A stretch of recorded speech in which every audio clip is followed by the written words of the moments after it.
આચાર્ય જિનેન્દ્ર જીતુભાઈ, આજે બુધવાર તારીખ 11/11/20, સમય 7, ચર્ચા 38 અને ગાથા 14 આપણે ચાલુ છે. હાજી, હા, જય જય ભાનુબેન, જય જય રજનીભાઈ, જય જયેન્દ્ર અને હાજી, જય જય અંકિતભાઈ, લતાબેન, હાજી બેન, જય જયેન્દ્ર. અચ્છા, આજે આપણે 14મી ગાથા ઉપર આજે આપણે ચાલે જ છે, એ સળંગ છે. પહેલો બોલ તો આપણે લઈ લીધો. એમાં આચાર્ય દેવે જળ કમળના દ્રષ્ટાંતથી આપણને સમજાયું, અને એમાં બંને વાત મૂકી કે અબદ્ધ સ્પર્શ છે એ ભૂતાર્થ, અબદ્ધ સ્પર્શપણું છે એ તો ભૂતાર્થપણું બતાવ્યું, અને બદ્ધ સ્પર્શપણામાં બે વાત મૂકી કે ભૂતાર્થે છે અને અભૂતાર્થે છે. ભૂતાર્થ છે ત્યારે કીધું કે સંયોગ દ્રષ્ટિથી જોતા એને ભૂતાર્થ લાગે છે, એટલે ભૂતાર્થ ત્યાં કીધું. અને બદ્ધ સ્પર્શપણાને દ્રવ્ય સ્વભાવથી જોતા, એટલે કે આત્મ સ્વભાવની સમીપ જઈને જોતા એ અભૂતાર્થ છે. એ બંને વાત આપણને એ પહેલા બોલમાં સમજાવી. હવે બીજા બોલમાં શું સમજાવવું છે કે અન્યત્વ છે ને એનું ભૂતાર્થપણું સમજાવવું. કારણ કે અહીંયા મૂળ શું આપણને આ 14મી ગાથામાં શુદ્ધનયનો વિષય બતાવો છે ને, તો શુદ્ધનયના વિષયમાં શું 5 બોલ લીધા ને, અબદ્ધ સ્પર્શ, અનન્ય, નિયત, અવિશેષ અને અણસંયુક્ત. એમાં અબદ્ધપણું તો દેખાડ્યું, અબદ્ધ સ્પષ્ટપણું. હવે અન્યપણું એટલે જુદા જુદાપણું નથી, એકપણું છે એ બતાવવા માંગે છે. તો હવે એમાં પાછો 2 પ્રકાર તો હોય, કારણ કે 2 પડખા છે ને, પર્યાયાંશ અને દ્રવ્યાંશ. એટલે એના વિષયો ત્યાં 2 પડખાવાળા જ આવશે. એટલે જુદા જુદાપણું છે અને નથી, અને કઈ રીતે છે ને નથી, તો એના માટે અહીંયા આચાર્ય દેવ દ્રષ્ટાંત દ્વારા સમજાવવા માંગે છે. કારણ કે બંને વસ્તુ આપણને અનુભવમાં તો છે અજ્ઞાનીને, એટલે અજ્ઞાનીને એક જ વસ્તુ અનુભવાય છે, જ્ઞાનીને બંને વસ્તુ અનુભવાય છે, જુદાપણું અને એકરૂપપણું. હવે સામાન્ય રીતે અજ્ઞાની જનોની શું દશા હોય છે કે એને નિરંતર શું અનુભવાતો છે કે હું મનુષ્ય છું. કારણ કે અહીંથી, અને હું મનુષ્ય છું તો એને અનુભવાય છે. પછી આગળના ભાવોનું શું અનુભવ કે અહીંથી મરીને મોક્ષ તો જવાનો નથી, એ તો નિશ્ચિત જ છે. એટલે શું છે કે મારા પરિણામમાં જે હાલતા ચાલતા, સમજો કે મારી અનુકૂળતા માટે કે માન મોટાઈ માટે કે હું વારંવાર જૂઠું બોલું કે માયાચારું કર્યું, અથવા તો ધંધામાં પૈસા કમાવા કે બચાવવા માટે અન્યાય અનીતિ કરતો રહું, તો એ બધાના પરિણામોના ફળમાં હું તિર્યન થઈશ. એટલે કે હું તિર્યન છું. હવે અહીંયા એક ખુલાસો કરી દઉં તિર્યન સંબંધીનો, કે આપણે પ્રચલિત વ્યાખ્યા પ્રમાણે માયાચારીના ફળમાં તિર્યન કહેવાય છે. પણ સુદ્રષ્ટિ તરંગિણીમાં એનો ખુલાસો છે કે સર્વ કસાય નમે માયા કા ફળ બહુથી પાપો કો ઉપજાવે હે. માયાના ફળમાં ઘણું જ પાપ બંધાય છે, ઘણું જ પાપ ઉપજાવે છે, એટલે કે બાંધે છે. જો જીવ નિગોદ ને ઉપજી મહાદુખી હોય સો માયા કસાય કા ફળ હે. કે છે કે નિગોદમાં ઉપજીને જે મહાદુખી થાય છે ને, એટલે કે નિગોદમાં ઉપજે છે ને, એક શેના કારણે ઉપજે છે, કેવા પરિણામથી ઉપજે છે, તો કે માયા કસાય કા ફલ હે. और अन्य जो क्रोध मान लोभ इन कसाय पे नरक હોય હે, નિગોદ નહીં હોય. હવે આપણે કાયમ એમ સાંભળીએ કે માયાના ફળમાં એ તિર્યંશમાં ઉત્પન્ન થાય છે. એ સામાન્ય વ્યાખ્યા છે, કારણ કે સામાન્ય પ્રકારનો માયા હોય તો એના ફળમાં જાય. પણ જે તીવ્ર માયાના પરિણામ હોય છે સહજપણે, અને તીવ્ર માયાચારીના અથવા રાજકારણીઓના અને બીજા ત્રીજાના જો કોઈને ધંધાનો એટલો લોભાટ હોય તો ધંધામાં ખોટું બોલે ને ખોટું કરે ને આ તે બધું જે કાંઈ હોય, તો એ બધા પરિણામનું ફળ શું છે? તીવ્ર માયા કસાયનું ફળ. તો કે એનું ફળ નિગોદ જ છે, ઓલા 3નું ફળ નહીં. ગમે એવી હિંસા કરીને અહીંયા 100 માણસને કે ઓલો હિટલર વખતે ઓલા કેટલા લાખો માણસોને મારી નાખ્યા હતા, તો એ પહેલી કે બીજી નરકે ઉપજ્યો છે, કારણ કે 5 મારામાં અહીંથી નીચે જતો નથી. પણ એ જાય તો નરકમાં જ. હિંસાના ગમે એટલા પરિણામ કરે તો એ નરકમાં જ જાય. એવી રીતે ક્રોધ, માન ને લોભ, એ ત્રણેયના ફળ ગમે એટલી તીવ્રતા કરે તો પણ એના ફળમાં એ નરકમાં ઉપજે છે. જયારે એક માયા એવી છે કે એમાં હિંસા નામની નથી, છતાં પણ એના ફળમાં શું થાય છે કે હિંસા નામની નથી, એટલે નરકમાં તો ઉપજે નહીં. તો જાય ક્યાં? તો કે તિર્યંચમાં, તો કે નહીં, તીવ્ર માયાના ફળમાં નિગોદમાં ઉપજે છે. એટલે એ એક બહુ વિચારવા જેવું છે કે આપણને લાગતું હોય કે માયા એટલે સામાન્ય છે કે ઠીક છે, પણ માયાચારીનું ફળ ઘણું આકરું છે. અને તેમાં તે દેવગુરુ શાસ્ત્રની વિરાધનાની જે બધી માયા કરી હોય છે માયાચારી, એમાં તીવ્ર જ્ઞાન એનું કારણ છે. ઓલામાં હિંસા આપણને દેખાય છે, તો આમાં શું માયાચારીમાં, તો કે માયાચારીમાં આગળ હું લઈશ એમાં એક ઓલામાં દ્રષ્ટાંતમાં ગુરુદેવ પોતે જ કીધેલું છે. પણ માયાચારીના ફળમાં જ્ઞાનાવરણી આખરા બંધાય છે, અને જ્ઞાનાવરણી આખરું બંધાવાથી જ્ઞાન એટલું હીણું થતું જાય છે, એ હીણું થતું થતા એ નિગોદમાં જતો રહે છે. એટલે માયાનું ફળ, એટલે અહીંયા આપણે વાત થઈ કે પોતાને તિર્યંચ માને છે. અચ્છા, અને અશુભ ભાવ ન કરે અને શુભ ભાવો કરે, એટલે ન કરે એટલે અશુભ ભાવ તો થયા વગર રહેવાના જ નથી. એની ભૂમિકામાં શુભ ને અશુભ થવાના જ છે. પણ તીવ્રતાની અપેક્ષાએ વાત કરાય કે આને અશુભ ઓછા છે અથવા અશુભ નથી કરતો, તો નથી કરતો એવું તો બને જ નહીં. પણ એ મંદ હોય એટલે એની ગણતરી નથી, અને ઓલો તીવ્ર કરે એની ગણતરી છે. તો કે શુભ ભાવ કરવાથી દેવગુરુ શાસ્ત્રની પૂજા ભક્તિ આદિ યાત્રા સ્વાધ્યાય બધું કરતો હોય છે, તો ત્યાંથી મરીને દેવ થાય છે. એટલે કે હું જ દેવ. હવે દેવમાં એક વાત વિચારવા જેવી છે, ભાવ પાવડમાં લીધી છે શરૂઆતની ગાથાઓમાં જ, કે દેવમાં આપણને શું લાગે કે દેવ એટલે મનુષ્ય કરતા કેટલા સુખી. એવું નથી. જે હલકા દેવો છે ને, મિથ્યા દર્શન લઈને ગયા છે અને ઓછા પુણ્યથી સામાન્ય મન કસાયથી જે ગયા છે ને, આ તપ કરે ને આઈમ બેલ કરે અને બધું જાત જાતનું કરીને શરીરને બોલું શરીરની એટલી આમ સ્થૂળ એટલે રહેવાનું જ છે. પણ જે તીવ્ર મમત્વ ભાવ હોય, શરીરને સુંદર બનાવવાનું કે રૂષ્ટ બનાવવાનું, એવું ન કરે ને કે કર્મની નિદ્રા માટે હું તપ કરું છું, જે બધું મૂળ ક્રિયાકાંડ એમાં આવેલા ચાલે છે ને, તો એવા બધા પરિણામથી જે સ્વર્ગે જાય છે ને, એ હલકા દેવોની શું સ્થિતિ છે ખબર છે? ત્યાં પણ બધા ડિવિઝન છે. આપણે અહીંયા હરિજન વાસ છે ને, અમારે સોનગઢમાં હરિજન વાસ છે, બધા હરિજનો ત્યાં રહે છે. એ ગામમાં બધાની હારે ભેગા નથી રહેતા હોતા. એમ ત્યાં સ્વર્ગમાં જે બધા એ લોકોના નિવાસ હોય છે ને, એને વિમાન કહેવાય છે. સ્વર્ગના વિમાનો હોય છે ને, એમાં એવી બધી વ્યવસ્થા હોય છે કે આ બધા હલકા પ્રકારના દેવો હોય છે ને, એને બહુ દૂર દૂર, જેમ અહીંયા ગામની ઓલી બાજુ છે એવી રીતે દૂર દૂર એના નિવાસ હોય છે. અને એને પણ બધી જગ્યાએ એલાઉડ નથી હોતા, અથવા બધી જગ્યાએ આવે તો બોલવાનું નથી હોતું, બધું આજ્ઞા લઈને કરવાનું હોય છે. એ બધું એને એટલે ત્યાં પણ અહીંયા આમ તો તમે જુઓ ને તો ત્યાં દેવની હલકા દેવોની સ્થિતિ એવી છે કે આપણે સ્વતંત્રપણે મન થાય કરીએ છીએ. હમણાં મને મન થાય તો હું અહીં જાઉં, આ પૂરું થાય પ્રવચનમાં જાઉં, અને મન થાય કે પ્રવચનમાં નથી જવું, મારે સ્વાધ્યાય કરો સીધું બંગલે વહી જવું છે, તો હું ત્યાં બંગલે વહી જાઉં. તો એ અહીંયા હું બધું સ્વતંત્રપણે કરું છું, મારે કોઈની પૂછવાની આજ્ઞા લેવાની જરૂર નથી. ત્યાં તો બધે છે ને, નીચલા દેવોને સમોસણમાં જવું હોય ને તો પણ ઉપલા દેવની એના અધિકારી દેવ હોય એની આજ્ઞા લેવી પડે છે. એ આજ્ઞા આપે તો જઈ શકે. એટલે ત્યાં તો ઘણી બધી પરાધીનતા છે, છતાંય સુખી કેમ કહેવાય? તો કે વૈકિક શરીર અને ઔદારિક શરીરમાં જે ભેદ છે ને, એને હિસાબે સુખી કહેવાય છે. આપણા ઔદારિક શરીર એટલા બધા પરાધીન, દુઃખવાળા, રોગવાળા થાય નહીં તો આમ ક્ષીણ થઈ જાય, આમ આ શરીરની આટલી સંભાળ ન રાખે અથવા કેન્સર થાય તો આવું થઈ જાય. એ બધી જે ઔદારિક શરીરમાં પરાધીનતા છે ને, એ ત્યાં નથી. ત્યાં એને ખાવું નથી, ઊંઘવું નથી, અહીંયા તો ઊંઘ નો આ તો ટીકડી લેવી પડે. એ બધું છે ને, એ ભેદ છે ને, એ હિસાબે એમ કહેવાય કે વૈકિક શરીર વાળા એટલે દેવો સ્વર્ગના જીવો કરતા સુખી છે. પણ તમે માનસિક રીતે આપણે જોઈએ ને તો એને એટલી બધી આજ્ઞાનું પાલન કરવું પડે છે. કારણ કે સૌધર્મમાં ઇન્દ્રના હાથ નીચે 12 મોટા ઇન્દ્ર હોય છે ને, એક ઇન્દ્રના પાસે ડિવિઝન હોય છે ને, એ બધું આ રીતે વ્યવસ્થા સંભાળતા હોય છે. એટલે કહેવાનો મતલબ છે કે સ્વર્ગના દેવમાં પણ કોઈ સુખી નથી, અને સામાન્ય વ્રત આદિનું આચરણ કરી અને જે સ્વર્ગે જાય છે ને, એ લોકો તો હલકા દેવ છે ને, એટલી બધી એની પરાધીનતા વાળી સ્થિતિ છે કે આપણે એટલે એવું વિચાર માનવાની જરૂર નથી. આપણે સામાન્ય કહે ને, હાજી બોલો. જસ કાનો હલકા દેવોની વાત કરો ને, તો ઘણી વાર આપણે એને ત્યાં હાથી તો ન હોય એકચ્યુઅલ હાથી, પણ એને હાથી થવું પડે. આ જે લોકોને હલકા દેવોને એની આજ્ઞા દીધાય.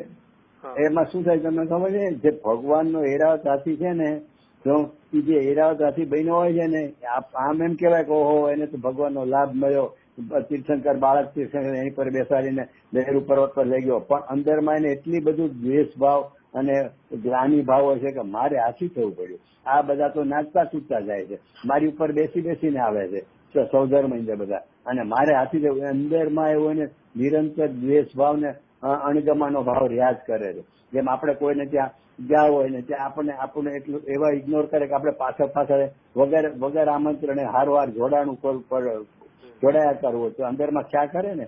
અથવા કોઈ મોટો માણસ હોય તો એનો ઓલો સામાન્ય પીએ કે બીજો ચીજ હોય તો એને અંદરમાં તો એમ થાય ને કે હારા મારા બધાની હાજી કરવાની.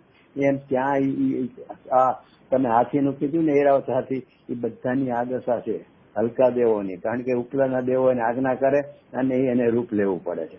એટલે એ રૂપ લે એની દિનતા એને વેડાય છે. એટલે સ્વર્ગમાં સુખ છે એટલે જે ચારેય ગતિમાં સુખ નથી ને એ ખરેખર એમ જ છે.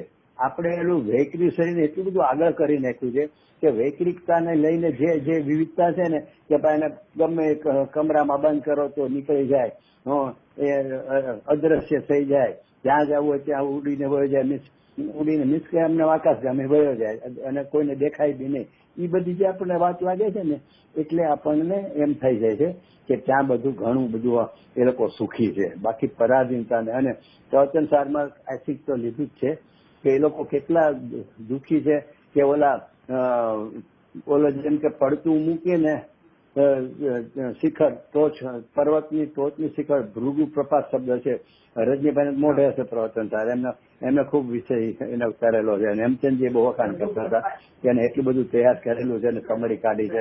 મને પ્રવચન સાર નો તો ખાલી ગુજરાત સાંભળ્યું એટલો જ પરિચય છે. તો એ ભૃગુ પ્રપાત છે ને તો એ એટલા બધા અંદરથી એમ કે બળતરા હોય છે એને. અને એનો ઉત્કર્ષ દાખલો કે 6 મહિના પહેલા જયારે ઓલી માળા કરમાય છે ને ત્યારે હલકાદેવ પેલા જોવે છે કે હું ક્યાં જાઉં છું કે તિર્યંત ગતિમાં. તિર્યંત ગતિમાં હજી ઓલો બંધ નથી પડ્યો તો પર્ટિક્યુલર તિર્યંત ગતિમાં કઈ થશે, હાથી થશે કે ગધેડો થશે કે કીડી થશે, હજી એવું બંધ નથી પડ્યો. તો તિર્યંત ગતિમાં જવાની યોગ્ય એને થઈ ગયું. તો એ જોવે ને અરે હું ગધેડીના પેટમાં, અરે ત્યાં તો આટલી ગંદકી છે, આ નહીં કરતા તો ભાઈ ફૂલમાં સારું કાંઈ સુગંધી કાંઈ આવી ગંદકી નહીં. એટલે એની આક્રાંત કરતા આ ગધેડીનું પેટ નહીં હજો. એટલી તીવ્ર માનસિક વેદનાથી એ ગતિ બાંધી લે છે અને એકેન્દ્રિત થઈ જાય છે. એટલે એનો અર્થ કે માનસિક દુઃખ કેટલું છે અને માનસિક દુઃખ બધી જગ્યાએ આ સ્થિતિ છે. રામચંદ્ર અને લક્ષ્મણજીનો દાખલો લઈએ તો લક્ષ્મણજીને ખાલી ઓલાએ કીધું કે રામ નો સ્વર્ગવાસ થઈ ગયો છે કે હા રા બોલ્યા મય ન બોલી એકા. એટલો એને આઘાત લાગ્યો કે મારા ભાઈ સ્વર્ગવાસ થઈ ગયો. હા રા મ બોલે એ પેલા તો નરકમાં પહોંચી ગયા. એટલે આ બધા માનસિક જે પીડા છે ને એની આપણે જો નજર કરીએ તો ચારેય ગતિમાં તમે માનસિક દુઃખને આગળ કરો ને તો ક્યાંય સુખ નથી. એટલે જે ચારેય ગતિનું સંસારમાં સુખ નથી કે છે ને આપણે સામાન્ય એમ લે કે સંતો કે જ ને જ્ઞાનીઓ તો ચારેય ગતિમાં સુખ નથી એમ કે ને, એવું નથી ભાઈ. માનસિકતાથી જો તો એકેય ગતિમાં સુખ છે જ નહીં. તમારો ટર્મ કેટલો સુખી કહેવાતો હતો, હું એની દશા થઈ અત્યારે કેટલી ટીકા થાય ને બધું થોડું ઘણું બધી તો મને નથી ડિટેલ, પણ ઓલી કોમેન્ટ આવે આમાં વિડીયોમાં મોબાઈલમાં કોક મોકલા કરે ખબર પડે કે એની દશા કેવી છે. એટલે કહેવાનો મતલબ છે સુખી કોઈ નથી, માનસિકતાથી તો છે જ નહીં. અનુકૂળતાની દ્રષ્ટિએ તમે થોડુંક જોવો તો એ જે સાતાનો ઉદય છે અને એ સાતાના ઉદયમાં ભાઈ એવું છે કે એ સાતાના ઉદયને પોતે સાતારૂપ બનાવે તો એ સાતાનું સુખ એને મળે છે. એ સાતાના સુખમાં હવે મને અહીંયા અત્યારે જમવા બેઠો અને ગુલાબજાંબુ આવે તો એ તો પૂર્ણ ઉદય કે ને રોટલી રોજ ખાતો ને એને એટલે ગુલાબજાંબુ તો સાતાનું ઉદય. પણ હું અરે આ ગુલાબજાંબુ ક્યાં આવ્યા, રસગુલ્લા આવ્યા તો એટલે એ થઈ ગયો અસાતાનો ઉદય. કારણ કે માને તો રસગુલ્લાની ઈચ્છા હતી ને અને અહીંયા તો આમે ગુલાબજાંબુ છે. એટલે કહેવાનું મતલબ સાતાના ઉદયની અપેક્ષા એ સુખ દુઃખ કહેવાય છે સંસારમાં, પણ એ સાતાને ભોગવવામાં સાતારૂપ ભોગવે છે કે અસાતા ઉભી કરે છે એ બધું વિચારવા જેવું છે. એટલે અહીંયા તો આપણે વાત કરી કે 4 ગતિના દુઃખોમાં ક્યાંય સુખ નથી. એટલે કે અહીંયા તિર્યંત થયો અને દેવ થયો એટલે અને નરક થયો તો નરકમાં હું નારકી બરોબર છે. તો એ રીતે છે ને અહીંયા ચારેય ગતિનો તેને આવો અનુભવ થાય છે કે હું મનુષ્ય, હું દેવ, અજ્ઞાની. એટલે શિષ્ય પ્રશ્ન કર્યો કે અમને તો આવો ભિન્નપણાનો અનુભવ થાય છે, એકરૂપપણાનો તો અનુભવ છે જ નહીં ને આપ કહો છો કે એકરૂપપણે છે, અન્યત્વ છે એટલે કે એકરૂપપણે છે અને અહીંયા તમને અન્યત્વ એટલે ભિન્નપણા રૂપ થાય છે. તો એવો અનુભવ થઈ શકે? આ અનુભવમાં અમને એવો અનુભવ થઈ શકે? એના ઉત્તરમાં આચાર્ય દેવ અહીંયા આ દ્રષ્ટાંત આપીને કહે છે કે આ થઈ શકે. કેમ તો કે જો માટ. હાજી બોલો. તમે આ દેવશાસ્ત્ર ગુરુમાં માયા એ તમે બોલ્યા તો એ દેવશાસ્ત્ર ગુરુમાં માયા કેવી રીતે? નહીં, મેં ધર્મ ક્ષેત્રમાં ધર્મના ઓલામાં દેવશાસ્ત્ર ગુરુમાં એટલે શું છે કે અત્યારે આ બધું ધાર્મિક બધું ચાલતું હોય, બરોબર છે. હવે એમાં બધા કામ કરતા હોય. તમે સમજો કે ટ્રસ્ટના 5 જણા કામ કરો અત્યારે, તો અત્યારે તમે પ્રચારનું જ કામ કરો છો, તો એમાં તે ઓલો કરે છે એની કરતા હું કંઈક સારું કરું, અથવા તમને એના માટે કોઈને માટે અણગમ હોય તો એને કરેલું એને હીણું બતાવવું, તો એ ધર્મના ક્ષેત્રમાં માયા છે કે નહીં? અચ્છા, અત્યારે જે કઈ અમારે સોનગઢમાં ચાલી રહ્યું છે તો એમાં એક પક્ષ કહે કે આ ટ્રસ્ટીઓ નહીં જોવે ને એક કે આ જોવે, એના માટે પછી એકબીજાના માટે બધા રજૂઆત કરે કે આવો છે ને ઓલો કે આવો છે. હવે એ બધું શું છે? ધર્મ ક્ષેત્રની જ લડાઈ છે ને આ બધી. તો એ ધર્મ ક્ષેત્રના જ અશુભાવો છે.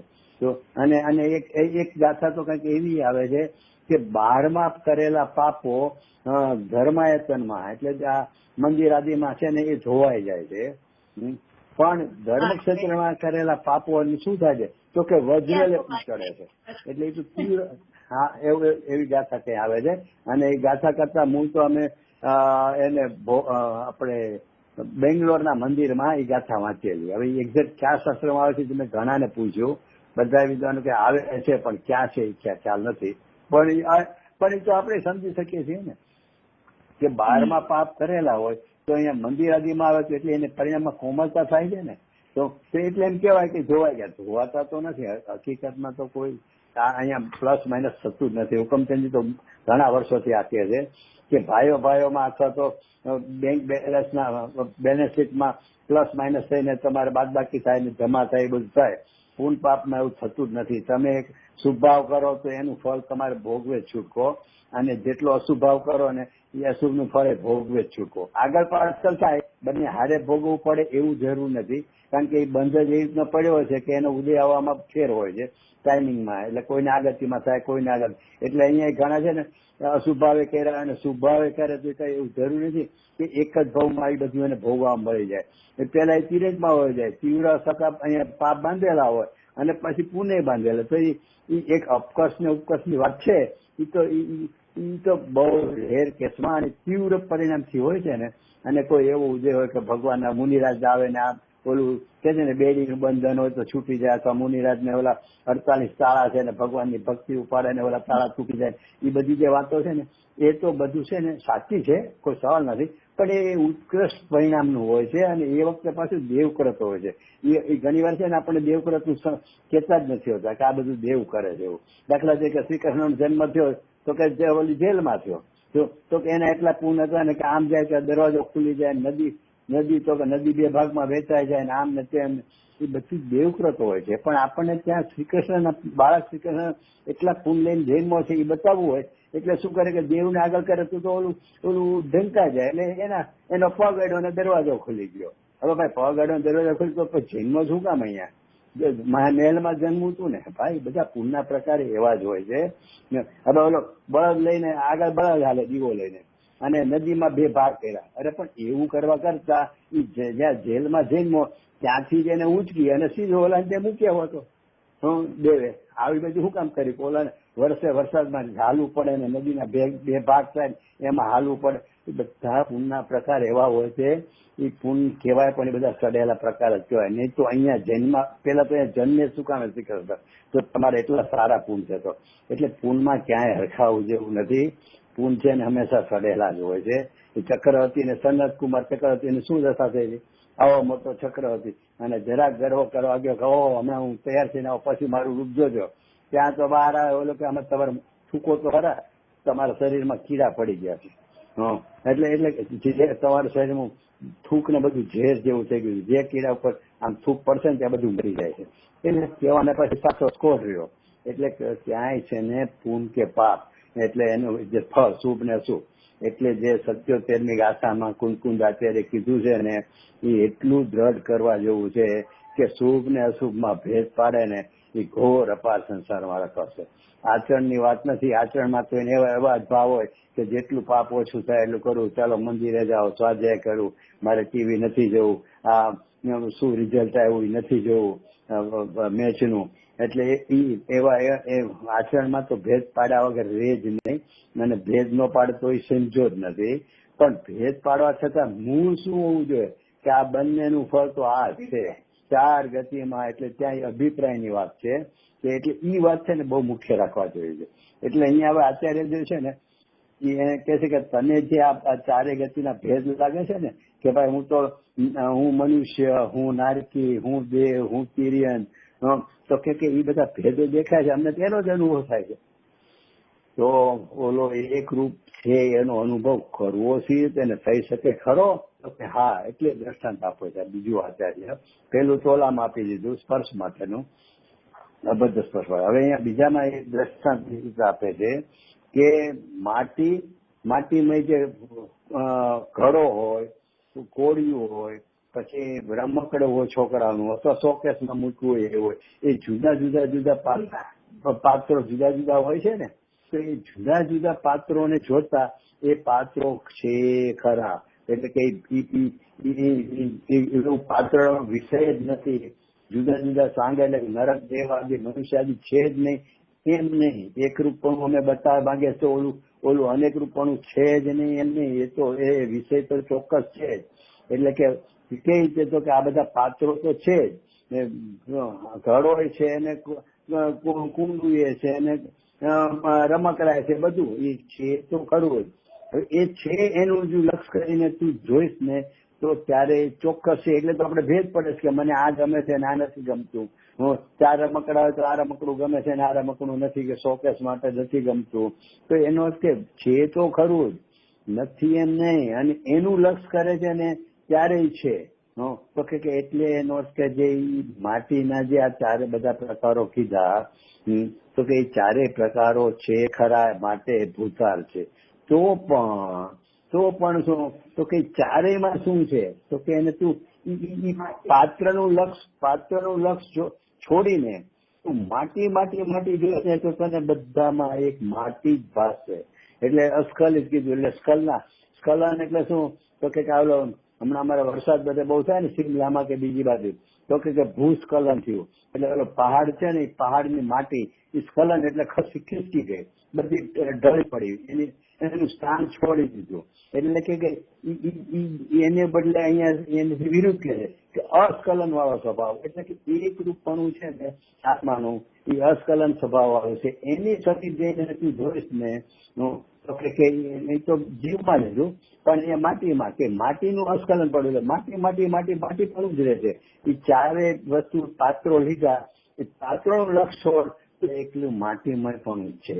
માટે એ 4 પાત્રો એ વખતે અભૂતાર છે. એટલે કે એનું નહીં હોવાપણું છે, એટલે અસત્ય છે. એટલે જેને તું ભૂતાર્થ માનતો તો એ સાચું હતું, પણ કઈ અપેક્ષા કે તું એનું લક્ષ કરીને એને જવા કરતો હતો. એટલે પણ એ જ વખતે એ છે માટીમાં. એટલે જ્યાં માટીનું લક્ષ કરે છે ને ત્યાં ઓલા 4માંથી એક પાત્રો છે જ નહીં. માટે એ અભૂત. માટે તને માટીનો અનુભવ થઈ શકે છે, કારણ કે ઓલા 4 પાત્રો જ છે ને, એટલી માટી જ તને જણાય છે. માટે તને માટીનો અનુભવ થાય છે. એટલે કે માટીનું હોવાપણું એ તો સદાય ભૂતાર છે. તું 4 પાત્રો જોતો હતો ત્યારે માટીનું ભૂતારપણું તો સદાય હતું જ. એટલે એ માટીનું ભૂતારપણાનું લક્ષ કરે છે ત્યારે એને માટી પણ દેખાય છે, અને પાત્રો ત્યારે અભૂતાર છે. એટલે કે અહીંયા જે સમજાવું છે 4 ગતિનું આકારોનું, તો કે નર નારક આદિનું ત્યારે અભૂતાર છે. ક્યારે? કે તું અસ્ખલિત જીવ સ્વભાવને જોઈશ તો ત્યારે તારું એકરૂપપણું છે, જીવ જ છે.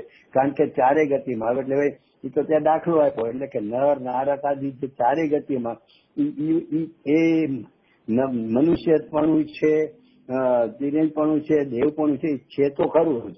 અને એ છે એટલે તું અનુભવે છો એ સાચું છે, પણ એ દેવપણું નરકપણું એમાં છે કોણ?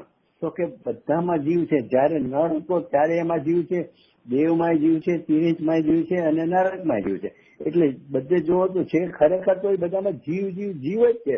એમ તું જીવનું લક્ષ કરીશ ને તો ઓલા 4 ભાવ જે નર નારક આદિના છે ને એ અદ્રશ્ય તારા લક્ષમાં જ નહીં આવે. એટલે કે તને શું જણાશે? તો કે અસ્ખલિત એક જ્ઞાયક ભાવ. એટલે કે કોઈ પણ પ્રકાર હોય, હું એમાં ઈ જીવ આત્મ સ્વભાવ છે ને એ જ એને તને જણાશે, માટે એનો તને અનુભવ થઈ શકશે. હું એમ કરીને અહીંયા ગાથા આમાં એ દ્રષ્ટાંતથી સમજાવું છું. હવે આપણે એમાં પ્રશ્ન એ છે કે આપણે પાત્રો જે વાત કરી ચારે, એ ચારે પાત્રો આપણે એકિયારે જ અહીંયા તો જોઈએ છીએ ને રામ, તો કે એકિયારે લેવાના? માટી અને ચાર પાત્રોનો જે દ્રષ્ટાંત આપ્યો, તો જો એકી સાથે લેશો કે ભાઈ અહીંયા આવડો ઘડો છે, પછી આ રમકડું છે, કે આ તાવડી છે, એમ ચાર પાત્રો સામે રાખી અને એ ચારેમાં માટી માટી માટી છે, એમ આપણે અહીંયા દ્રષ્ટાંતમાં સમજાવવા માંગે છે? તો કે ભાઈ એમ નથી સમજાવવા માંગતા. કારણ કે જયારે નર હોય છે ત્યારે નારકી નથી હોતો, નારકી હોય છે ત્યારે તિર્યંજ નથી હોતો, તિર્યંજ હોય તો દેવ નથી હોતો. ચાર માંથી એક જ હોય છે. એમ અહીંયા છે ને, તમે માટી, ઘડો અને ચાર વસ્તુ તમે લેશો અને એ ચારમાં માટી લેશો તો ચારેની માટી જુદી થઈ ગઈ. તો પછી દ્રષ્ટાંતમાં બે વાત એકને એક જ થઈ ગઈ કે ચાર ઘડો આદિ ચાર જોશો, પાત્રો જોશો તો એ ચાર, અને ચારે પાત્રો એકી સાથે જોશો તો ચારે પાત્રોમાં તમને માટી પણ જુદી જુદી આવી, એટલે માટી એ ભિન્ન ભિન્ન થઈ ગઈ. તો એક રૂપણાનું જે સિદ્ધ કરવું છે એ નહીં સિદ્ધ થાય, બંનેમાં અનેક રૂપણું સિદ્ધ થશે. અચ્છા, હવે સિદ્ધાંત પ્રમાણે આપણે જોઈએ તો નર નારક આદિ ચાર તમે ગતિ લીધી તો એ તો બરોબર, એટલે એ અનેકપણું. હવે એમાં જો એકી સાથે ચારે તો એકી સાથે એક જીવમાં પોસિબલ જ નથી. તો એનો શું થયો કે તમારે ચાર પાત્રો એકી સાથે જો જોવા હોય નર નારક આદિ, તો એમાં ચારેયના ચાર જીવ જુદા જુદા લેવા પડશે. કારણ કે એક જીવ કે ચાર પણ તો ઉપજતો નથી. તો નર ઉપજે એક જીવ, નારકી ઉપજે બીજો જીવ, તિર્યંજ ઉપજે ત્રીજો જીવ, દેવનો ઉપજે ચોથો જીવ. તો ચાર ઓલા નર નારક આદિ ચાર, અને એમાં ઉપજતો જીવ, એમાં રહેલો જીવ, એ ચાર જુદા. તો બંનેમાં અનેક પણ સિદ્ધ થયું. તો એક પણ અહીંયા સિદ્ધ કરવું છે અત્યારે જે. એટલે એનો અર્થ એમ થયો કે ઘડો જે છે ને, ઘડો એ માટીમય છે ને, એ જ ઘડો તૂટીને, એ જ ઘડો ફૂટીને ફરીથી એને તમે તાવડી બનાવો છો, તો એ માટી છે. એટલે માટી, એની એ માટી વાળો ઘડો, એની એ માટી વાળો તાવડી, એની એ માટી વાળો રમકડા, એવા ચાર જે ભેદ છે ને, એમાં માટી તો એની એ છે, એની એ. કારણ કે એક જીવના એ ચાર સ્થાન છે ને, ભૂતાર્થ ને અભૂતાર્થ નું જે સિદ્ધ કરવું છે એમાં શું લે છે? નર નારક આદિ ચાર કોના? તો એક જ જીવના. તો એક જ જીવના ચાર, માટે માટી પણ એક જ હોવી જોઈએ. એટલે કે જે અડધો કિલો માટીનો પિંડો, તો કે એમાંથી જ ઘડો બન્યો છે. અથવા તમારે જો ન જ બનાવવો હોય, અને તો આમાં શું દ્રષ્ટાંતમાં બી ક્યારે સમજાવવું પડશે ને કે આ રામપાત્ર છે, અને આ ઘડો છે, અને આ તાવડી છે ને. કારણ કે એ જુદી જુદી બતાવે, કઈ તમને બતાવું? નર નારક આદિ તો જુદા જુદા ચારે, એક પછી એક છે.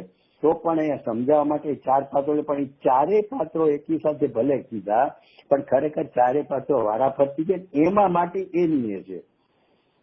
એમ અહીંયા દ્રષ્ટાંતમાં એ રીતે સમજવાનું છે કે એ ચારે પાત્રો જુદા જુદા છે, પણ એની અંદર માટી એકની એક છે.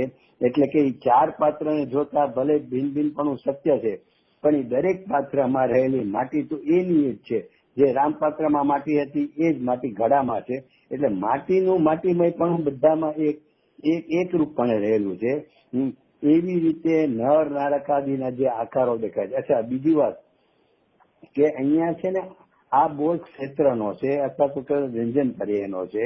એટલે શું છે કે અહીંયા આકાર, અહીંયા આપણે નર નારકાદી શબ્દ આવ્યો ને, એટલે આપણને એમ થાય કે આ પ્રદેશ, ઓલા મધ્યપ્રદેશ, ઉધ્વ પ્રદેશ અને અધો પ્રદેશો, એ રીતે લોકની રચનામાં જે નરકના જીવો છે અધો પ્રદેશમાં છે, અધો ભાગ ભૂમિમાં છે, અને આ મધ્યપ્રદેશ મધ્ય ભૂમિમાં છે, અને ઉધ્વ ભૂમિમાં છે. તો કે ઈ તો આપણને ક્ષેત્ર તો એ આકાશના પ્રદેશના, લોકાકાશના પ્રદેશના ક્ષેત્રની અપેક્ષા સમજાવું, પણ ત્યાં ખરેખર સમજાવવું છે શું? કે આકાર લેવો છે. એનું કારણ છે એને ચોખ્ખું સમજવામાં આવ્યું છે, એક ચૈતન્ય આકાર આત્મ સ્વભાવની સમીપ જઈને અનુભવ કરતા અન્યપણું, એટલે નર નારકાદીપણું અભૂતાર છે. તો શું એ શબ્દ લીધો? ચૈતન્ય આકાર. એટલે અહીંયા આકાર કયો કે આકૃતિ કયો? જીવના આકાર ને આકૃતિની અપેક્ષા એ વાત ચાલે છે કે આકાર અને આકૃતિ. તો ચાર શું કામે બતાવ્યા? કે તમને ચાર ભિન્ન ભિન્ન પણ બતાવવું છે ને, એટલે નર નારકાદી શબ્દ લીધા. બાકી જીવમાં ને જીવમાં, ગુરુદેવે પછી એક જગ્યાએ જીવમાં ને જીવમાં સમજાવવું છે કે હું જાડો, હું દુબળો, પછી નાનો હોય તો મોટો થાય તો મારું પેલા શરીર આવડું હતું, હવે આવડો હું 6 ફૂટનો થઈ ગયો, પેલા હું જન્મ ત્યારે આટલું જ હતો. તો ઈ આકૃતિના ફેર છે ને, એ આકૃતિ વાળો ભિન્ન ભિન્ન આકૃતિ વાળો તે હું, એટલે એ રીતે લીધું છે. પણ અહીંયા નર નારક આચાર્ય ખુલ્લું તમને પ્રદેશથી પણ સમજાય અને આકારથી પણ સમજાય, એટલે તમને આ 4 ગતિ વાળા દાખલા લીધા છે. પણ એ 4 ગતિમાં અહીંયા શરીરની વાત જ નથી. અહીંયા તો શરીરના સંબંધમાં રહેલો જીવનો જે આકાર છે ને, એ આકારની વાત છે, આકૃતિની વાત છે. એ જુદી જુદી આકાર ને જુદી જુદી આકૃતિ વાળો લક્ષ કરે છે ને, ત્યારે એમ થાય કે હું આ છું, હું આ છું. એટલે કે એને ભેદરૂપ 4 ભેદ આકારના ભેદે પોતાને માને છે. તો એટલા પૂરતો એ ભૂતાર છે. પણ એમાં જીવ છે શું? તો કે જીવ તો એક ચૈતન્ય આકાર છે. એક ચૈતન્ય આકાર એટલે શું? તો કે અખંડ પ્રદેશ એકરૂપપણું છે. એટલે એના જે અસંખ્ય પ્રદેશ છે ને, એ અખંડ છે, ભિન્ન ભિન્ન નથી, અને એકરૂપપણે રહેલા. એની આકૃતિ ત્યારે જે કઈ બદલાતી, પછી તમે ત્યાં સુધી દાખલો લીધો કે સ્વયંભૂ રમણ સમુદ્રમાં 1000 પેલું શું કહેવાય જોજન, 1000 જોજનનું માછલું થાય છે. અને એમાં નાની માછલી ઓલી તંદુર માછલી સાવ જરાક જેટલી, તંદુર એટલે ચોખા જેટલી માછલી કરે છે. તો એમાં જીવ તો એ બંને જીવની અપેક્ષા જાણ તો જીવ તો અખંડ પ્રદેશથી એકરૂપ જ છે. 2 જીવ અહીંયા દાખલામાં નથી લેવાના, પણ તો સમજાવવા માટે કે જીવ તો એવડો ને એવડો છે, એના અસંખ્ય જે અસંખ્ય પ્રદેશ એની અખંડ જ છે, આકારમાં ફેરફાર થાય છે. તો અહીંયા એ સમજાવવું છે કે તું નરકમાં હો, નારકી હો, કે દેવમાં હો, કે મનુષ્યમાં હો, કે તિર્યંશમાં હો, જીવનો આકાર ભલે ફેર તને દેખાય, પણ તું ચૈતન્ય આકાર એટલે કે એનો પેલો સ્વભાવ અંજન કર્યા, એટલે મૂળ આકારથી તું જો તો શું છે? તો કઈ અસંખ્ય પ્રદેશનું અખંડપણે એકરૂપપણે છે ને, એ જીવ છે, એનો અનુભવ થાય છે. અને એનો અનુભવ થાય છે ત્યારે ઓલા ભિન્ન ભિન્ન આકારો અને ભિન્ન ભિન્ન આકૃતિ એ અભૂતાર છે. એટલે કે નહીં હોવાપણા બરાબર, એનો વિષય જાણે નથી, અદ્રશ્ય થઈ ગયો, નહીં હોવાપણા. માટે તને આનો અનુભવ થાય છે કે આ હોવાપણું કોણ? તો કે ચૈતન્ય અખંડ પ્રદેશી ચૈતન્ય એકરૂપ આકાર, એનો એવો જે આત્મ સ્વભાવ, એનો તને અનુભવ થાય છે. હવે આમાં આચાર્યજીની એક વિશેષતા ટીકાની જોયું હોય ને આપણે, તો એ સમજવા જેવું છે. કદાચ કાલે છેલ્લામાં કીધી તો મને યાદ નથી કે 5 બોલમાં જે આત્મ સ્વભાવ લીધો ને, એ આત્મ સ્વભાવની ઓળખાણ 5 જુદી છે આપી. પહેલામાં શું આપી કે નહીં સ્પર્શાવા યોગ્ય આત્મ સ્વભાવ, કારણ કે ત્યાં બંધ સ્પર્શ લેવો છે ને, અબદ્ધ સ્પર્શ, બંધાયેલો અને સ્પર્શાયેલો એ નથી, એમ ચિત કરવું છે ને. તો ત્યાં આત્મ સ્વભાવ કીધો કે નહીં સ્પર્શાવા યોગ્ય, એટલે કે એની સ્પર્શાવાની યોગ્યતા નથી, એવો આત્મ સ્વભાવ. હવે અહીંયા શું લેવું છે? તો કે ઓલા આકારો લેવા છે ને, નર નારક આદિ, એટલે કે જુદી જુદી આકૃતિ, જુદી જુદી આકૃતિનો નિષેધ કરવો છે ને. તો એ આત્મ સ્વભાવ કેવો છે? તો કે એક છે. ઓલામાં અનેક છે ને, તો કે એક અનેક ચૈતન્ય આકાર, એટલે કે ચૈતન્યનો આકાર છે. એટલે કે જે સ્વભાવ વ્યંજન કર્યા કયો એ એવો આકાર, એક રૂપ અખંડ આકાર, એવા આત્મ સ્વભાવની નજીક જઈને એમ અહીંયા વાત લીધી. એટલે અહીંયા ચૈતન્ય આકાર લીધો, બરોબર. પછી જયારે નિયતનું આવશે ને, ત્રીજો બોલ આની વૃદ્ધિનો, તો ત્યાં એમાં આમ સામાન્ય લઈ લીધું કે નિત્ય સ્થિર એવા આત્મ સ્વભાવની. એટલે ત્યાં બોલા પર્યાયના ભેદો લીધા ને, તો પર્યાય ભેદો એ અનિત્ય છે, અસ્થિર છે. એની સામે આ નિત્યપણું બતાવ્યું, તો કે એ નિત્ય સ્થિર છે એવા આત્મ સ્વભાવને. એટલે અહીંયા આત્મ સ્વભાવની વ્યાખ્યામાં નિત્ય સ્થિર આપ્યું. અને ચોથામાં શું લીધું? તો કે વિશેષો વિલય થઈ ગયા છે, એટલે કે નાશ પામી ગયા છે, જેમાં વિશેષો એવો આત્મ સ્વભાવની સમજ જોઈને. તો અહીંયા આત્મ સ્વભાવ માટે વિશેષો વિલય થઈ ગયા છે એવો આત્મ સ્વભાવ લીધો. અને 5મા બોલમાં શું લીધું? તો કે ઓલા સંયુક્તની સામે લેવું છે ને, તો કે એકાંત બોધરૂપ, એટલે માત્ર જ્ઞાન, એની બીજું કોઈ સંયોગ છે જ નહીં. તો કે એકાંત બોધરૂપ જીવ સ્વભાવની સમય. એટલે કહેવાનો મતલબ છે કે આચાર્ય 5 બોલના નિષેધમાં આત્મ સ્વભાવની સમીપ તો બધામાં રાખો. એ તો એમની પહેલી જ કન્ડિશન છે પાયાની, કે અમે તને આ સમજાવીએ છીએ, એનો અનુભવ થઈ શકે છે? તો કે હા, થઈ શકે છે. કેમ થઈ શકે? તો કે તારે આત્મ સ્વભાવની સમીપ જઈને અનુભવ કરવાનો છે, તો તને. એટલે એ તો એનો બેઝ છે, આત્મ સ્વભાવની સમીપ જવો. પણ એ આત્મ સ્વભાવ કેવો? તો એ 5 બોલમાં એ 5 જે તને અભૂતાર ભાવમાં તને અત્યાર સુધી મારાપણું થઈ રહ્યું છે ને એ મેં તું તને જાણી રહ્યો છે ને, તો એના નિષેધ દ્વારા 5 બોલ આત્મ સ્વભાવમાં લીધા છે. હવે એક બીજો પ્રશ્ન એ છે કે આત્મ સ્વભાવનો અનુભવ કરતા એટલું ન લીધું, કારણ કે એમ જ કહેજો ને, એક ચૈતન્યાકાર આત્મ સ્વભાવનો અનુભવ કરતા આ અભૂતાર છે, ભેદપણું, આકાર, જુદા જુદા આકાર પણ એમ ન કહેતો બધામાં સમીપ જઈને આત્મ સ્વભાવની સમીપ જઈને બધામાં 5 બોલમાં સમીપ જઈને શબ્દ વાપરો છે. એનું શું કારણ? સમીપ જઈને કે સમીપ જઈને એનું લક્ષ્ય આગળ અનુભવ ક્યાં થતો? આત્મ સ્વભાવની સમીપ જઈને એટલે એનું લક્ષ્ય, કારણ કે ઓલામાં શું લેવું છે કે સંયોગમાં ને દ્રષ્ટાંતમાં તો કે એની નજીક જઈને તું છો, એટલે કે કમળ પત્રને સ્પર્શ કરીને જો તો કે ત્યાં એ તને નજીક જાય તો તું સ્પર્શ કરી શકવાનો ને, એટલે ત્યાં તને નજીકતા લીધી, એટલે અહીંયા આત્મ સ્વભાવની નજીકતા બતાવી કે તું એની સમીપ જઈને જાય, એમને એમ નહીં. એટલે એનો અર્થ કે તું આત્મ સ્વભાવનું લક્ષ્ય કરીશ ને તો જ તને અનુભવ થશે. એટલે એમાં ગુરુદેવની શૈલી પ્રમાણે તો કે અહીંયા કઈ રીતે એને અનુભવ થશે આત્મ સ્વભાવનો? તો કે સમીપ જઈને એટલે શું? તો કે રાગ વડે નહીં. ગુરુદેવ ત્યાંથી જ ઉપાડશે, કારણ કે ગુરુદેવને ખબર છે કે જીવો રાગી જ પોતાને માને છે ને રાગ વડે જ વ્યવહાર વડે નિશ્ચય, એટલે રાગ વડે જ ધર્મ માને છે. એટલે ગુરુદેવ પહેલો નિષેધ અહીં કરશે કે સમીપ જઈને, એટલે કે એ રાગ વડે નહીં. એટલે કહેવાનો મતલબ કે 5 માં સમીપ જઈને શબ્દ લીધો છે. એટલે એનો અર્થ કે આત્માનો અનુભવ તો જ થાય છે કે તમે આત્માનું લક્ષ કરો ત્યારે, એટલે કે બીજું બધું લક્ષ છોડી દો.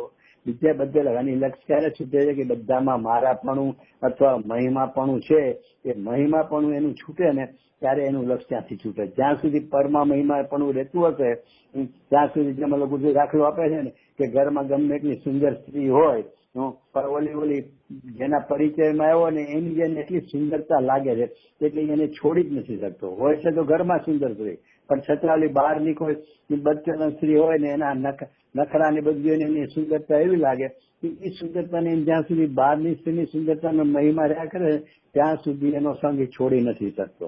એમ અહીંયા એટલે છે ને પરદ્વયમાં ક્યાંય ને ક્યાંય પરદ્વયમાં છેક રાગ સુધીના શુભરાગના ઊંચા પ્રકારના સુધી ક્યાંય પણ એને મહિમા લાગે ને ત્યાં સુધી એને છે ને સ્વભાવ સમીપપણું એનું સ્વભાવનું સમીપપણું થતું નથી, કારણ કે એનો મહિમા ઓલા તરફનો છે.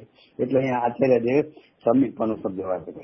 હવે આપણે એક બીજું અહીંયા વિચારીએ. હા બરોબર. આપણે કહું રાગ વડે નહીં, એટલે એનો અર્થ એમ થયો કે પરનો મહિમા જેમાં ના હોય એ રીતે. હા એના વડે શું થાય છે કે હું આ શુભરાગ કરતા વડે એટલે શું કે એના થકી, વડે નો અર્થ શું થયો કે એના થકી, તો કે હું આ શુભરાગ કરું છું ને એ શુભરાગ કરતા મને સ્વભાવનો લક્ષ થઈ જશે, સ્વભાવનો મહિમા હું એની સમીપતા થઈ જશે કે લક્ષ થઈ જશે. કેમ? તો કે શુભરાગ એટલે કે હું આ દેવ ગુરુ શાસ્ત્ર આટલું કરું છું. અચ્છા, ધારો કે કાર્ય કરવો હોય તો એને ઊંડે એમ હોય કે હું આ બધા ટ્રસ્ટના બધા કાર્યો બધું સંભાળું છું, હું એ શુભા પણ મારો પ્રયોજન તો શું છે આત્માની સમીપતા જવાનું છે. એટલે હું આ બધા કાર્યો સંભાળતા આમાં હું આગળ કરું છું, કારણ કે હું પાપનું કરતો નથી. એમાં જો કે સમજવા જેવું છે, આપણે એવું માનતા હોય કે ટ્રસ્ટ આદિના કાર્યો સંભાળતા હોય અને એમાં આપણે જે કાંઈ કરીએ છીએ એ શુભાવરૂપ હોય છે એવું માનવાની જરૂર નથી. એમાં આપણે કેટલી અપ્રમાણિકતા કરતા હોય છે. તમને એક સામાન્ય દાખલો આપું કે આપણે ટ્રસ્ટનું કોઈ કામ ચાલતું હોય, કોઈ કડિયાને બોલાવો રિપેરિંગ આ છે તે છે, હા પછી એને ચૂકવતી પછી ખબર હોય કે આનો રોજ આટલો છે, પણ તો એમ કે ભાઈ આ તો સંસ્થાનું કામ છે, આમ છે તેમ છે, એમ કહીને પૈસા કાપીને આપે. આપણને શું થાય એટલે ટ્રસ્ટીને પોતાની જે જવાબદારી સંભાળતો હોય કે મેં સંસ્થાના પૈસા બચાવ્યા, એમ નથી. એને એ સ્વભાવ નથી કર્યો, ભલે એ બાને સ્વભાવ, એને તો ઓલા ગરીબ માણસના પૈસા કાપ્યા છે. તમારે સ્વભાવ એને કહેવાય કે એને તમે 100 રૂપિયા ચૂકવો અને તમે સંસ્થામાં પોતાના 20 રૂપિયા નાખીને સંસ્થાના ખાતે 80 રૂપિયા નાખો તો તમે એ મંદ કસાય કર્યો તમારા 20 રૂપિયા નાખીને. આમાં તમે ક્યાં હું એનો સ્વભાવ કર્યો, ઓલાના પૈસા કાપી નાખ્યા તમે એમાં સ્વભાવ તમારો શું આવ્યો? એટલે આપણને એવું ઘણી વાર એવું લાગતું છે કે આપણે સંસ્થાના માટે કામ કરતા હોય છે એમાં બધા આપણે સ્વભાવ જ કરતા હોય છે, એવું જરૂરી નથી. અને અત્યારે જેના પ્રસંગની અપેક્ષાથી ખુલાસો કરું તો અત્યારે તેમ જ કે સામો માણસ ખોટો છે અને હું સંસ્થા માટે કરું છું એમાં એકલી લેશે. મેં તો આ લોકોને કીધું હતું ને એની સહિતની વાત કરી, મેં કીધું ભાઈ અત્યારે લેશિયા કઈ આપડી ચાલે આમાં? અત્યારે જે આપણું બધું હાલે છે એકબીજાને અરે કોર્ટ કચેરીમાં જવું, ચેરિટી શુભ છે, સામાન્ય શુભ નથી, તીવ્ર શુભ છે. તો એનાથી પાપનો આંકડો બંધ પડે છે. અચ્છા, હવે હું આ ક્યાં આધારે કહું છું? તો કે 1961-62 ની વાત છે. એક્ઝેક્ટ વર્ષ તો મને યાદ નથી રહ્યું, ટેપમાં છે. તો કે 15મી વારમાં આવે કે 13મી વારમાં આવે એ યાદ નથી રહ્યું. પણ એમાં મને એટલું ખબર છે કે નોરતા ચાલે ને એ વખતે હતું. નોરતા ચાલે એટલે શું, એટલે દશેરાના દિવસ હોય ને ત્યારે. કારણ કે મને એ યાદ છે કે જયારે દિવસે ત્યાં હતા ને આ ગુરુદેવના આ સિદ્ધાંતથી બહુ ખુશ થયા હતા. એમ કે ઓહો આ તો ચુંબક આજ વાત આવી, એમ એને પ્રવચન પછી કીધેલું. તો શું વિશે ગુરુદેવ કીધેલો કે એક જીવ બીજા જીવનું ખૂન કરે છે. તો ખૂન કરે છે ને ત્યારે એ જીવને, ખૂન કરનાર જીવને ખબર છે કે હું આને મારીશ એટલે એની તો દુઃખ થવાનું છે. એના નિમિત્તે એના સ્ત્રી પુત્ર પરિવારને દુઃખ થવાનું, એના સ્નેહીજનોને દુઃખ થવાનું, એના પરિચયમાં જે કોઈ છે બધા, એટલે કેટલાય જીવોને દુઃખ થવાનું. પણ મારે એ જાણવું નથી. એટલે કે બધાને દુઃખ થવાનું મને ખબર છે, છતાં એ જાણપણાને ગૌણ કરી અને એને મારી નાખે છે. હવે મારશે ને એના ફળમાં તો એને હિંસા કરી એટલે તો એમાં એટલે એનું તો નરક જ છે, એટલે એ તો પૂરું થઈ ગયું. પણ એને જે આ મારે નથી જાણવું, એ આટલા બધાને દુઃખ થશે એ જાણવા છતાં નથી જાણવા નિષેધ કર્યો. હું એને હરસેલો કે જે હોય તો એનો અર્થ એને પોતાના જ્ઞાનનો નિષેધ કર્યો છે. અને જ્ઞાનના નિષેધને લઈને જ્ઞાનાવળી બાંધે છે અને જ્ઞાનાવળીના ફળમાં એ નિગોદમાં જાય છે. એટલે ગુરુદેવ કે એ મારવાના ફળમાં નરકમાં જશે, પણ એને એ વખતે એના જ્ઞાનનો જે નિષેધ કર્યો કે મારે નથી જાણવું, તો એ જ્ઞાનાવળીના ફળમાં એ નિગોદમાં જશે. ત્યારે સેઠિયાજી બહુ ખુશ થયા હતા કે આપણને આ જ વાત ખબર કે ભાઈ નરકમાં જાય, પણ એ જ્ઞાનાવળીનો નિષેધ આમાં છે એ ખ્યાલ નથી. એમ આજે અત્યારે આટલી આમ હોડ ચાલી છે ને સુંદરતાની પ્રસિદ્ધિ માટે, હું શરીરને લોકોને ગમે એવો વિકાર થાય પણ મારે મારી સુંદરતાનું પ્રદર્શન કરવું, લોકો આમ જોવે વાહ વાહ કેટલું સુંદર છે.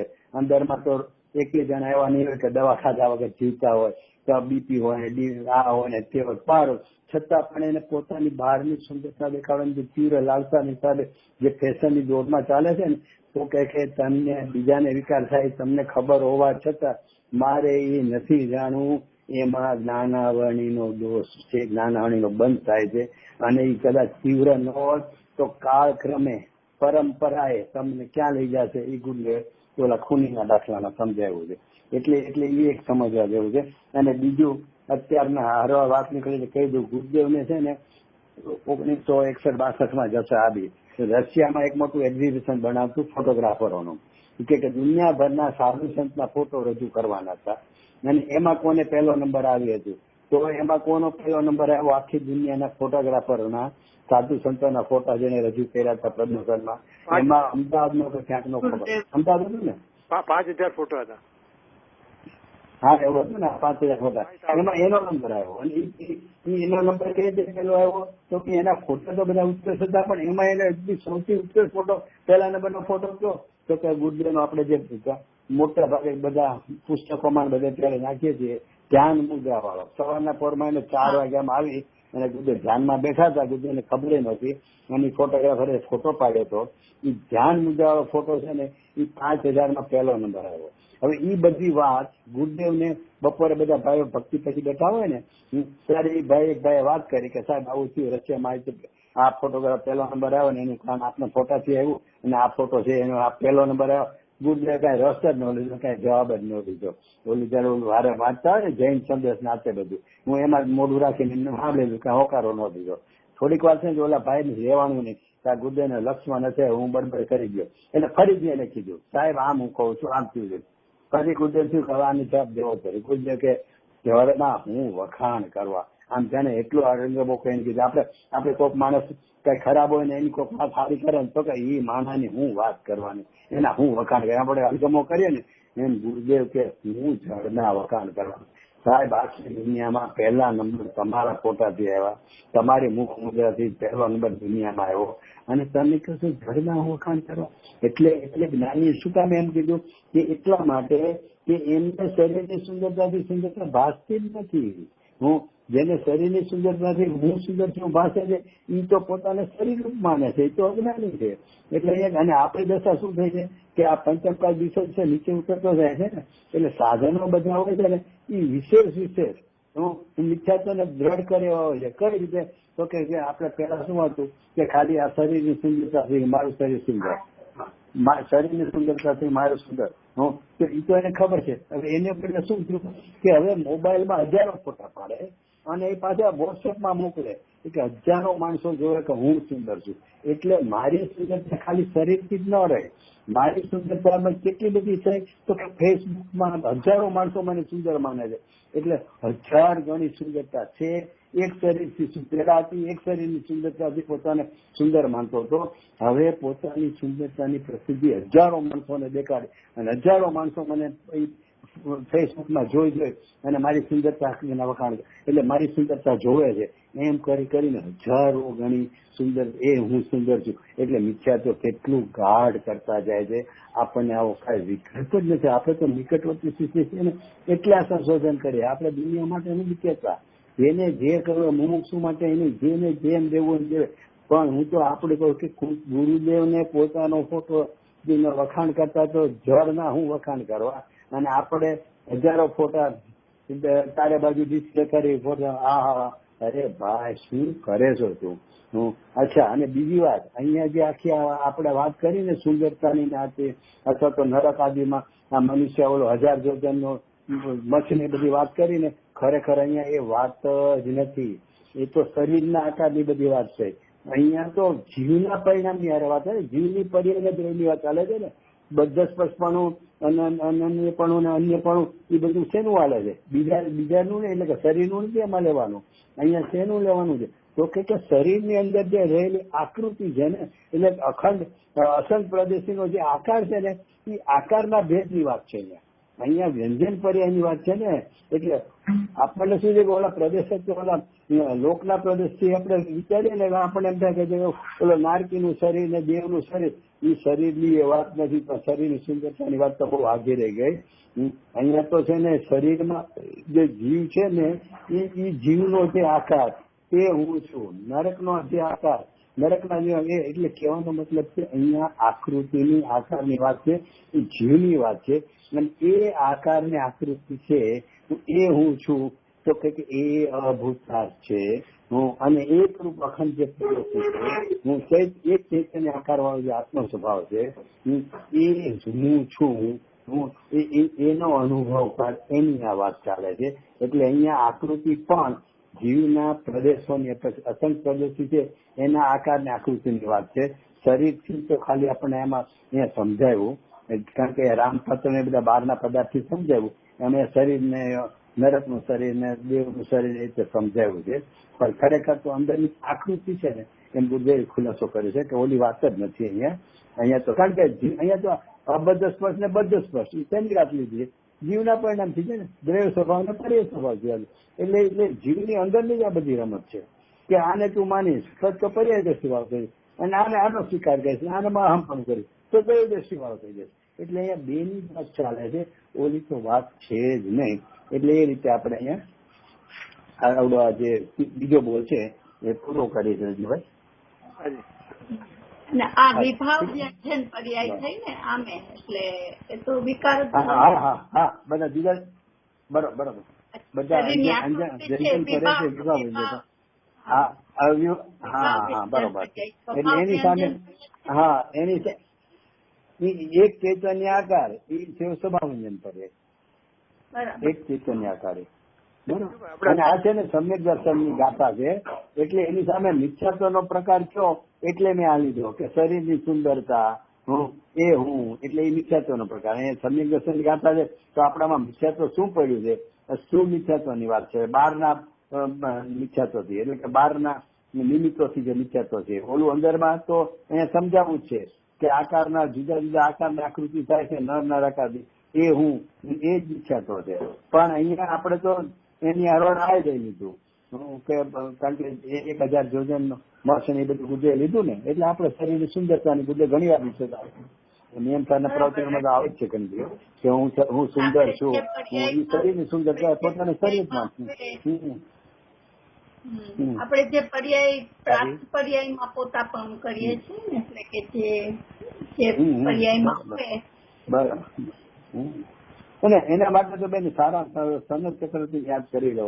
જયારે મારી સુંદરતા મને દેખાડવાનો કે લોકો મને સુંદર માને અથવા હું બહુ સુંદર છું એવો વિકલ્પ આવે ને, અથવા એવું લક્ષ્ય કરતું હોય ને, અથવા એના માટે તૈયાર થતા હોય, શણગાર આદિ કરતા હોય, હું ફેશન આદિ, ત્યારે સંત ચક્રથી યાદ કરી લો. ઓહો, આટલો મોટો દેવો જેની ચર્ચા કરતા હતા કે અત્યારે લોકમાં મધ્યલોકમાં સુંદર કોણ છે તો સંત ચક્રવર્તી, અને એને જે દેવ મળવા ગયા તો એને આમાં ગર્વ કરે કે ઉપર હું નાઈ દઉં તૈયાર થઈને આવું ને પછી તું જોજે. તો એમ કીધું ત્યાં જ્યાં આવ્યો ને ત્યાં તો એના શરીરમાં જે રીતે વ્યાપી ગયું છે. અને સારા કાળમાં તો બેન એક સફેદ વાળ જોવે ને ત્યાં દીક્ષા લઈ લેતા હતા. કેમ? શરીરની આ સ્થિતિ એટલે એને સુંદરતા એમાં નહોતી ભાવતી, એમાં એની ક્ષણિકતા ભાવતી હતી, એટલે વૈરાગ ઉત્પન્ન થતો હતો. એટલે આપણે બધા ઈ દ્રષ્ટાંત પ્રશ્નાનું એના માટે છે કે ઈ દ્રષ્ટાંત આપણે લેવાના છે. શરીરની સુંદરતા શું જળ, એટલે ગુજરાત જળ ને હું છે 5,000 ફોટા હું તો 5 લાખમાં પેલો પણ જળ નું આવે, હું લેવા કે દેવા જીતને લેવા દેવા હું તો એની જ કરે. અને ગુર્જર આખો પણ સમજ્યા, ગુર્જર એમાં કે આ હમ થોડું કે બીજી વાર માંડ જવાબ દીધો. ચાલો, એટલે ગુર્જર નો છે ને, ગુર્જર નો વ્યવહાર આપણે બહુ ઊંડાણથી વિચારવા જેવો છે, નિશ્ચિત તો છે જ. ચાલો રજનીભાઈ. ઓકે, હા ભલે આપણે પછી.